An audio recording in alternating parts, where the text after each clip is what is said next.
কবি নজরুল ইসলামের একটা কথা ছিল কিংবা একটা লেখা এরকম ছিল, আমি জানি চিরজীবন আমাকে কাটতে হবে, কারণ আমি যে তোমাকে চেয়েছি।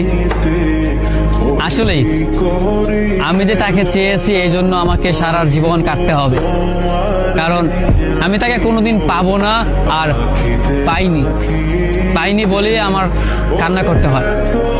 তাকে আমি প্রচন্ড ভালোবাসি বলেই আমার কান্নাটা আসে, তাকে আমি আমার করে পাইনি বলেই আমার কষ্টটা হয়।